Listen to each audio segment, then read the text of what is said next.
आज मैं आपको पावर पॉइंट के विषय में कुछ बताने जा रही हूँ। ये पावर पॉइंट ये भी देखने में एक्सेल जैसा लगता है।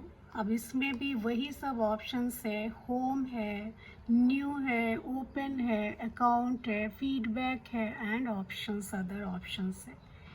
ये जो न्यू है, न्यू में जाकर के इसमें आपको अलग अलग स्लाइड्स दिखती हैं।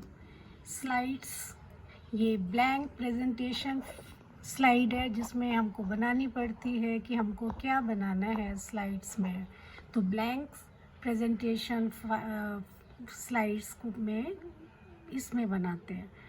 अब welcome to power urban and bring your presentation. इसमें भी जो टेम्पलेट्स है, थीम्स है, ये सब इसमें भी अवेलेबल है पावर पॉइंट में।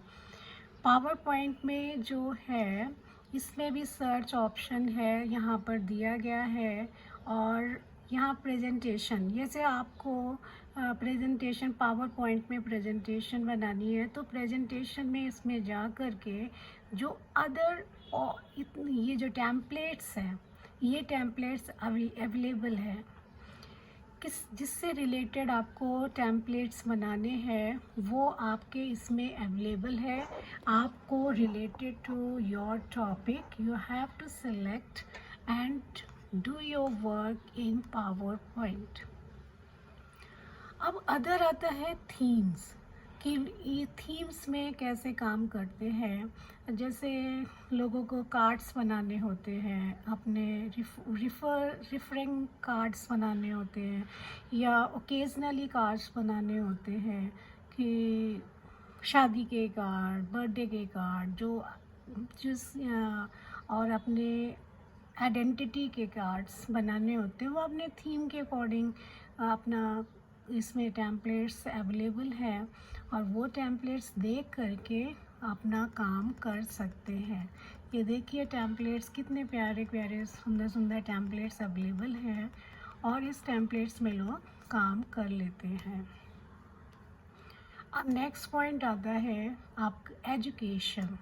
अब एजुकेशन से रिलेटेड स्कूल्स में जैसे चीज़ें ज़रूरत होती हैं टीचर्स को और आपके एचआर डिपार्टमेंट को, तो वो अपना ऐसे प्रेजेंटेशन तैयार करने के लिए अपना इसमें स्लाइड्स में जाते हैं और अपना presentation according to their topics they can prepare their presentation on।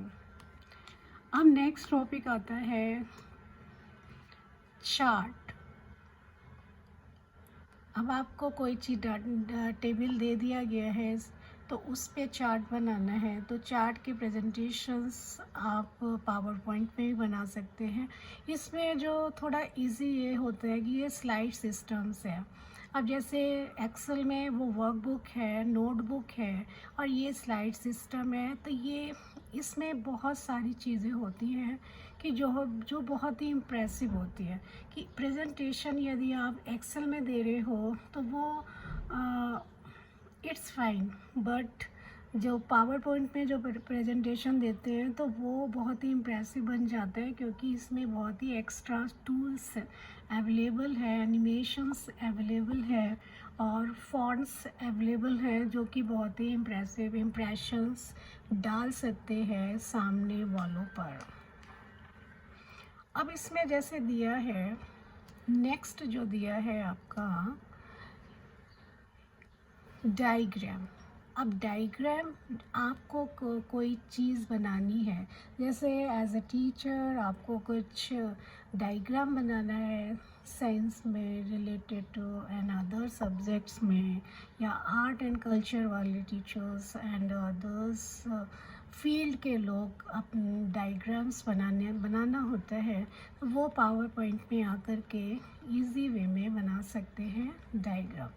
अब जैसे नोटबुक ख़रीदते थे हम लोग नोटबुक लिखने के लिए, अब डायग्राम के लिए क्या होता था कि डायग्राम की नोटबुक ली जाती थी जो दोनों साइड से प्लेन होती थी और उसमें डायग्राम बनाए जाते थे और उसमें खूब कलर और ये सब करके हम लोग यूज़ करते थे। वो डायग्राम नोटबुक अलग होती थी। वैसे ही पावर पॉइंट भी एक डायग्राम ही है और उसमें लोग काम करते हैं। अब ये बिजनेस से रिलेटेड इसमें जो है स्लाइड्स अवेलेबल है। इस स्लाइड्स में आप देख सकते हो बिजनेस से रिलेटेड इतनी सारी चीज़ें फॉन्ट्स अवेलेबल है। आप इसमें जाइए और काम करिए। देखिए कितने सारे स्लाइड्स कार्ड्स अवेलेबल हैं। अब पॉइंट आता है कि इसको बनाया कैसे जाए। अब ये भी बहुत सिंपल है। ये जो ब्लैंक प्रेजेंटेशन है, ये ब्लैंक प्रेजेंटेशन में क्या क्या चीज़ अवेलेबल है, जैसे कि मैंने आपको पहले ही बताया था कि ये टूल, ये आपका टाइटल बार है। वैसा ही पावर पॉइंट में भी टाइटल बार होता है। तो यहाँ पर आप सेव ऑप्शन में जा कर के यहाँ टाइटल लिख सकते हैं कि आपका जो ये जो स्लाइड्स आप बना रहे हैं इसका नाम क्या है। तो यहाँ पर आप नाम लिख लीजिए और इसको सेव कर लीजिए। और यहाँ सर्च बार है। कोई चीज़ आपको डायग्राम की ज़रूरत है या कोई अदर टॉपिक से रिलेटेड चीज़ें, फॉन्ट्स की ज़रूरत है, कोई नाम की ज़रूरत है, तो आप सर्च में जा कर के उसको फाइंड आउट कर सकते हैं। और सेम थिंग देखिए यहाँ पर मिनिमाइज़ है, मैक्सिमाइज़ है और क्लोज बटन है। और सेम यहाँ पर देखिए दिया हुआ है टूल बार भी सेम है। इसमें देखिए ऑप्शन में थोड़ा सा चेंजेस है compare to Excel. File, home, insert, draw, design, transaction, animation, slide show and record, reviews, views and help, ये इनके टूल बार्स हैं। और टूल बार के अंदर सेम ऑप्शंस, टूल बार के अंदर रिबन अवेलेबल है। रिबन में क्या क्या चीज़ अवेलेबल है, slides, table, pictures and image and sling, texts, symbols and वो मीडिया। अब इसमें जा कर के आप देखिए जो ये अब नेक्स्ट टॉपिक आता है कि आपका स्लाइड भी रेडी हो गया। अब स्लाइड को रेडी हो गया है तो इसको हम एनिमेट कैसे करें, एनिमेशन इसमें कैसे डालें। तो एनिमेशन के लिए ये आपके ऑप्शन अवेलेबल है। आप यहाँ पर क्लिक करके पहले सेलेक्ट कर लीजिए। सेलेक्ट करने के बाद में आप इस एनिमेशन ऑप्शन में जाइए और एनिमेशन में कोई भी एनिमेट कर सकते हैं। इसमें काफ़ी ऑप्शन में फ्लाई में करना है, आपको किस में करना है, फ्लोटिंग में करना है, इवन ऑप्शंस बहुत सारे दिए होते हैं। उसमें सेलेक्ट करके जैसे आप सिलेक्ट करके इस ऑप्शन में जाते हैं तो फ्लाइंग ऑप्शन है, स्विंग है, बाउंस है, आपका व्हील है, शेप है, इतने सारे ऑप्शंस हैं। तो जिस भी ऑप्शन में आप जाओगे उसमें क्लिक करने पर वो चीज़ सिलेक्ट हो करके वो एनिमेशंस में आ जाएगी। अब उसको देखेंगे कैसे, जो आपने स्लाइड्स में जो बनाया है उसको एनिमेट कर दिया है तो एनिमेशन इफ़ेक्ट्स आप देखोगे किसमें, तो ये स्लाइड शो है। स्लाइड शो में जब हम जाते हैं तो स्लाइड शो में एक ऑप्शन आता है जो कि यहाँ पर आता है from beginning and from the current slides. तो इसमें जब आप जाते हैं तो हमको स्लाइड्स के रिव्यूज़ दिखते हैं कि मेरी स्लाइड कैसी बनी है, एनिमेशन कैसा चल रहा है। जैसे कि लोग मूवीज़ देखते हैं, मूवीज़ में क्या होता है, मूवीज़ में छोटे छोटे सीन्स को कैप्चर करके वीडियो में फिर उसको एडिट करके उसका पूरी एक मूवी बना देते हैं। छोटे छोटे क्लिप्स को मिला करके एक मूवी बना देते हैं। अब मूवी बनाने के बाद में उनको एनिमेशन इफ़ेक्ट्स डाले जाते हैं कि इसमें एनिमेशन इफ़ेक्ट्स क्या क्या डालना है। तो एनिमेशन इफ़ेक्ट्स के बाद में वो स्लाइड शो करते हैं। स्लाइड शो करने पर उनको पता चलता है कि हमारी मूवी कैसी बनी है। Just like that. तो जैसे मैंने ये छोटा सा स्लाइड शो बनाया था, ये जो मैंने अब स्लाइड शो बनाया था जो एक स्लाइड्स को, तो मैंने जो टॉपिक लिया था लाइफ ऑफ पाई। तो लाइफ ऑफ पाई मैंने एक टॉपिक लिया था और उस पर स्लाइड बनाया था। तो ये जो स्लाइड बनी है हमारी, ये 1 स्लाइड, यहाँ पर आपको नंबर दिखेगा कितनी स्लाइड्स बनी है।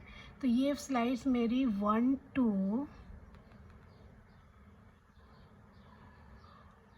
to 11। 1 to 11 ये स्लाइड्स बनी है एक प्रेजेंटेशन के लिए। अब इसमें मैंने एनिमेशन इफ़ेक्ट्स डाले, इसको सिलेक्ट किया। इसको सिलेक्ट करने के बाद में एनिमेशन में गई और वहाँ एनिमेशन इफ़ेक्ट्स डाले थे, जो एनिमेशन इफ़ेक्ट्स डाले वो देखिए नंबर के अकॉर्डिंग इसमें दिख रहा है, क्योंकि एक एक चीज़ में एनिमेशन इफ़ेक्ट्स डाला हुआ है।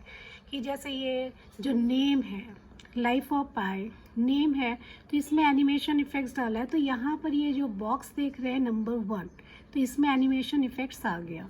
अब ये जो लिखा हुआ है, राइटिंग में जो लिखा हुआ है उसमें भी एनिमेशन इफ़ेक्ट्स डाले हैं। तो एनिमेशन इफ़ेक्ट्स डालने पर ये बॉक्सेस में नंबर्स आ जाते हैं कि आपके every line you have given animation. तो ये जो है कि ये प्रेजेंटेशन देने के टाइम में बहुत ही खूबसूरत लगता है। I am not talking about other presentation, जब भी आप दे रहे हो उसमें बहुत ही खूबसूरत लगता है देखने में एनिमेशन इफ़ेक्ट। अब इसको हम प्रैक्टिकली आपको दिखा सकते हैं कि एनिमेशन इफ़ेक्ट दिखता कैसे है। तो ये है एनिमेशन इफ़ेक्ट। इसमें देखिए मैंने एनिमेशन डाला था, तो ये स्लाइड शो में दिख रहा है कि एनिमेशंस कैसे अपीयर होता है।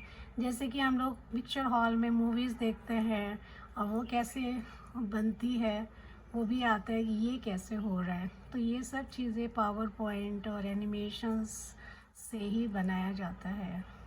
तो जब ये काम करते हैं तो समझ में आता है कि कैसे काम सामने वाला कर रहा है। तो इसी टाइप से स्लाइड्स बनाते हैं लोग अपने काम के अकॉर्डिंग, जो काम कर रहे हैं उसके अकॉर्डिंग स्लाइड्स बनाते हैं, ये यूज़ करते हैं। यूज़ किस चीज़ का करते हैं?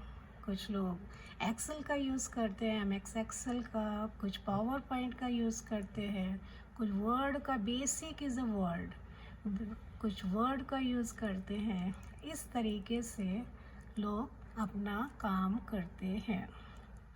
तो ये जो स्लाइड है, ये स्लाइड्स ऐसा लग रहा है जैसे कोई मूवी चल रही है। अब इसको एक्सप्लेन करना है, तो एक्सप्लेन जब करना है तो आप स्लाइड्स इसमें ऑप्शन में आप एनिमेशंस ऑप्शन में आप जा कर के दिखा सकते हैं। लेकिन जब आपको रीड करना है तो आप ऐसा मत करिए, क्योंकि जो एनिमेशन दिया है तो उसमें डिस्ट्रैक्ट होगा। एनिमेशन में डिस्ट्रैक्ट होगा तो आपको रीड करने में प्रॉब्लम होगा। यदि आपको ये जो स्लाइड्स है आपको किसी को फॉरवर्ड करनी है, तो आप ऐसा करके आप बना सकते हो। या किसी डिज़ाइन फील्ड में हो तो उसमें आप ये ऐसा काम कर सकते हो। या तो बहुत ही इम्प्रेसिव और बहुत ही सुंदर लगता है ये चीज़ें। आप जितना भी यूज़ कर सकते हो अपने क्रिएटिविटी को, वो आप यूज़ इसमें कर सकते हो पावर पॉइंट में। इसलिए पावर पॉइंट को जस्ट लाइक गेम भी बोलते हैं कि ये देखो, इसमें जितनी भी क्रिएटिविटी करनी है यू कैन डू इट। तो ये था पावर पॉइंट का लेसन।